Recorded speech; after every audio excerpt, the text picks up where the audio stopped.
Welcome to law learner. ఈరోజు మనం interesting విషయం తెలుసుకుందాం. భావ ప్రకటన స్వేచ్ఛను కాపాడడం కోర్టుల బాధ్యత. విమర్శలను ప్రతి విమర్శలతో ఎదుర్కోవాలే తప్ప అణచివేతతో కాదు. సుప్రీంకోర్టు కాంగ్రెస్ ఎంపీ ఇమ్రాన్ ప్రతాప్ గర్హీపై పెట్టిన కేసు కొట్టివేస్తూ తీర్పు. గుజరాత్ పోలీసుల తీరును తప్పు పట్టిన బెంచ్ భావ ప్రకటన స్వేచ్ఛపై సుప్రీంకోర్టు కీలక వ్యాఖ్యలు చేసింది. భావ ప్రకటన స్వేచ్ఛను కాపాడడం కోర్టుల బాధ్యతని తెలిపింది. ఫ్రీడమ్ ఆఫ్ స్పీచ్పై ఆంక్షలు విధించాల్సి వస్తే అవి సహేతుకంగా ఉండాలే తప్ప ఊహాజనితంగా కాదని పేర్కొంది.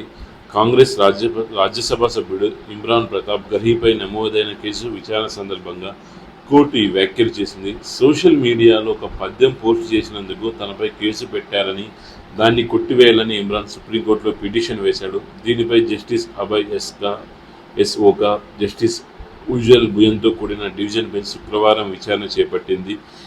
ఈ సందర్భంగా గుజరాత్ పోలీసులపై ఫైర్ అయింది. నేరం జరగకున్నా పోలీసులు అత్యుత్సాహంతో కేసు పెట్టారని మండిపడింది.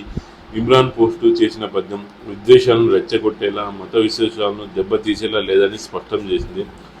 సాహిత్యం, పద్యాలు, డ్రామా, సినిమాలు, స్టాండప్ కామెడీ, సెటైర్, ఆర్ట్ లాంటివి జీవితాన్ని మరింత అర్థవంతం చేస్తాయి. తమ ఆలోచనలు, అభిప్రాయాలను వ్యక్తపరిచే స్వేచ్ఛ ప్రజలకు లేనప్పుడు ఆర్టికల్ 21 కింద రాజ్యాంగం వారికి కల్పించిన గౌరవప్రదమైన జీవితం గడపడం ఎలా సాధ్యమవుతుంది? ప్రజాస్వామ్యంలో విమర్శలను ప్రతి విమర్శలతో ఎదుర్కోవాలి తప్ప అణచివేతతో కాదు.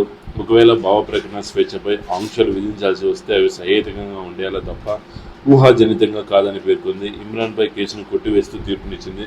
సుప్రీంకోర్టు ఇచ్చిన తీర్పుపై మీ ఒపీనియన్ని కామెంట్ రూపంలో తెలియజేయండి. Please subscribe my channel. Thank you for watching video. జై హింద్.